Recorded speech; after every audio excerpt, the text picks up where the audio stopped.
Assalamualaikum warahmatullahi wabarakatuh. Pada kesempatan kali ini, kelompok kami akan menjelaskan tentang karakteristik cloud computing yang merupakan untuk menuntaskan tugas ujian akhir semester dari mata kuliah cloud computing. Sebelumnya, izin memperkenalkan diri. Saya Viola Carani Malia dengan NIM 233140700111072 dengan dua rekan saya. Perkenalkan, nama saya Mirza Marwa Rasida dengan NIM 233140700111068. Dan saya Kalista Mahelina dengan NIM 233140700111083. Sebelum masuk ke karakteristik, izinkan kami menjelaskan dari cloud computing sendiri. Cloud computing adalah sebuah layanan komputasi berbasis internet yang menyediakan akses ke sumber daya seperti server, penyimpanan data, jaringan, perangkat lunak, dan lainnya secara fleksibel dan sesuai permintaan tanpa perlu infrastruktur fisik sendiri. Nah, mengapa cloud computing ini penting? Yang pertama, akses mudah dari mana saja dan kapan saja. Yang kedua, hemat biaya dan infrastruktur dan operasional. Ketiga, fleksibel dan scalable sesuai kebutuhan. Dan yang terakhir yaitu mendukung kolaborasi multi-user secara real time.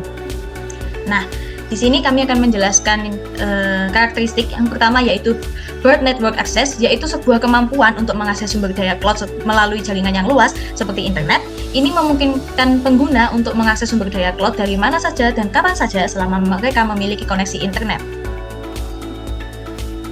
Nah, manfaat dari broad sendiri ini adalah yang pertama yaitu fleksibel dan mobilitas tinggi, yang kedua yaitu tidak bergantung kepada satu perangkat, yang ketiga mendukung kerja jarak jauh atau hybrid, dan yang terakhir yaitu pengguna hanya perlu koneksi internet. Nah, contoh kasus dari broad network access sendiri itu yang pertama contoh di aplikasi Netflix. Film pada aplikasi Netflix ini bisa ditonton di perangkat apa saja, mulai dari HP, laptop, bahkan smart TV pun bisa kita akses Netflix sendiri. Lalu yang kedua ada aplikasi Gapura UB, yaitu mahasiswa UB bisa melihat jadwal, presensi, dan nilai di luar jam perkuliahan. Jadi tidak harus di jam perkuliahan untuk mengakses aplikasi Gapura UB. Dan yang ketiga dari contoh kasus ini adalah aplikasi WhatsApp. Pengguna bisa chat dan telepon kapan saja dan di mana saja tanpa harus ada tempat tertentu atau waktu tertentu. Selanjutnya, Rapid Elasticity. Rapid Elasticity merupakan kemampuan cloud untuk secara cepat dan mudah meningkatkan atau menurunkan sumber daya yang digunakan, seperti kapasitas penyimpanan atau komputasi.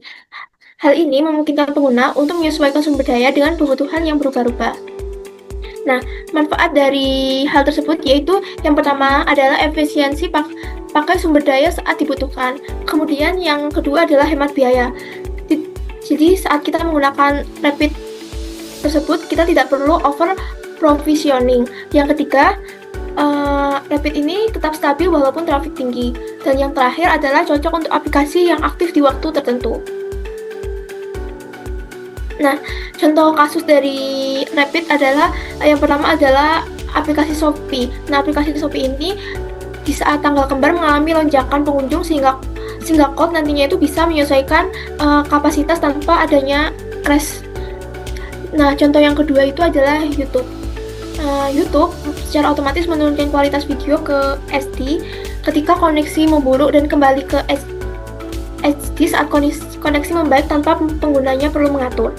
Nah, pembahasan selanjutnya yaitu Measured Service. Nah, apa sih Measured Service?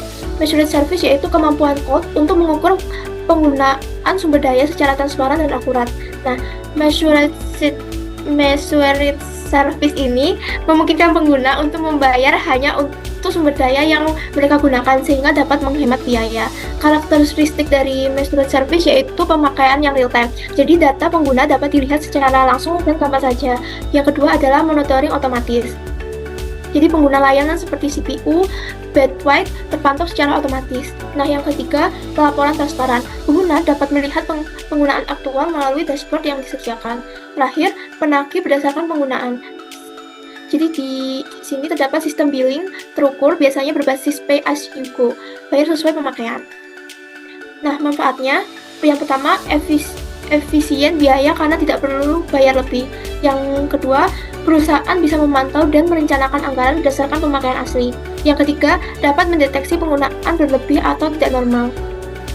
Nah, contoh kasusnya yaitu di sini ada Google Drive dan juga Spotify.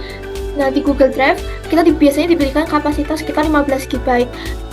secara gratis. Nah, apabila kita membutuhkan kapasitas lebih dari 15 GB, maka akan dikenakan biaya. Yang kedua, aplikasi Spotify. Nah, di Spotify ini terdapat paket premium yang bisa mendaftarkan 6 akun dalam satu paket. Spotify akan mencatat aktivitas dari setiap akun meskipun hanya pelanggannya itu satu paket saja. Nah, selanjutnya akan dijelaskan oleh Kalista. Baik, pada kesempatan kali ini saya akan melanjutkan untuk menjelaskan tentang on-demand self-service. On-demand self-service sendiri merupakan kemampuan pengguna untuk memesan dan mengelola sumber daya cloud secara mandiri, tanpa perlu intervensi dari penyedia layanan. Ini memungkinkan pengguna untuk memiliki kontrol penuh atas sumber daya mereka dan dapat meningkatkan efisiensi. Di sini kita akan masuk ke karakteristik dan juga manfaat. Nah, karakteristik sendiri dari on-demand self-service adalah yang pertama, mandiri dan instan. Yang kedua, berbasis web interface. Yang ketiga, fleksibel dan juga real-time. Yang keempat, tidak ada campur tangan, manual atau otomatis. Manfaatnya sendiri, maka akan menghemat waktu, skalabilitasnya juga cepat, efisiensi operasional, dan juga kendali penuh oleh pengguna. Contoh kasusnya di sini ada 3. Yang pertama ada top up pulsa atau kuota. Pengguna bisa melakukan top up pulsa tanpa harus ke counter dan bisa dilakukan sendiri melalui aplikasi ataupun yang disediakan oleh kartu masing-masing. Lalu juga ada upload video di YouTube, pengguna bisa untuk upload video kapanpun tanpa persetujuan dari tim YouTube. Yang ketiga ada pesan makanan online, di mana pengguna bisa pilih menu, atur alamat, pesan dan bayar, dan itu semua dilakukan secara mandiri tanpa persetujuan dari orang lain. Lalu selanjutnya saya akan menjelaskan tentang resource pooling. Resource pooling sendiri, kemampuan cloud untuk mengumpulkan dan mengelola sumber daya secara bersama-sama, sehingga dapat digunakan oleh banyak pengguna secara bersamaan.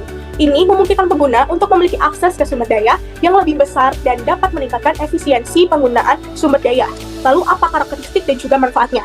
Karakteristiknya sendiri adalah yang pertama, pengalokasian sumber daya yang dinamis, yang kedua dikelola terpusat, yang ketiga sistem tetap aman meskipun banyak pengguna yang memakai, yang keempat pengguna tidak perlu tahu lokasi sumber dayanya. Lalu masuk pada manfaat.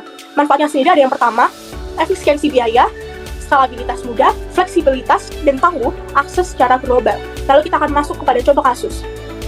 Di sini ada 3 contoh kasusnya. Yang pertama ada Netflix, yang kedua ada Zoom, dan ketiga ada Canva.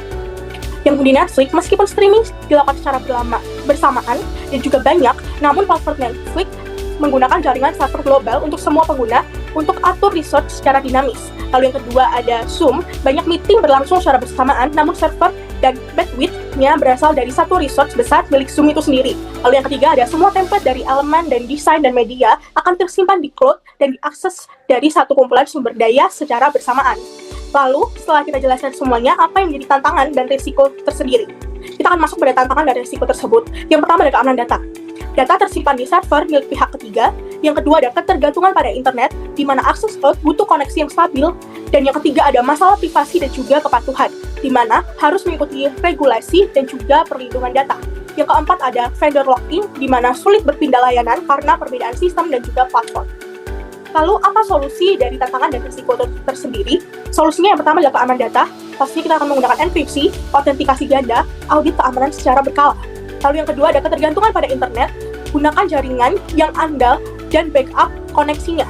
Lalu yang ketiga ada masalah privasi dan kepatuhan tadi, yaitu solusinya adalah gunakan penyedia cloud terpercaya dan paham kebijakan data. Lalu yang keempat adalah vendor lock-in, solusinya adalah pilih layanan yang mendukung interoperabilitas dan standar terbuka.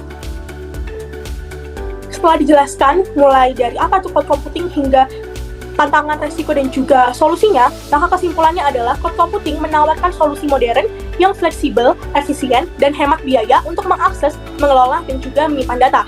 Dan jika dilihat dari 5 karakteristik tersebut yang sangat-sangat berbeda, menjadi fondasi kekuatan untuk cloud itu sendiri. Lalu, tantangan tetap ada, tapi bisa diatasi dengan pemilihan penyedia layanan yang tepat dan manajemen keamanan yang baik. Dan cloud computing kini menjadi fondasi utama teknologi modern digunakan oleh individu, bisnis, dan organisasi besar di seluruh dunia. Mungkin waktu dan tempat sekarang saya serahkan kepada Viola. Baik, sekian dari presentasi kami pada kali ini tentang bab karakteristik cloud computing. Terima kasih telah mendengarkan. Mohon maaf apabila ada salah kata dan salah informasi pada video kali ini. Kami tutup. Wassalamualaikum warahmatullahi wabarakatuh.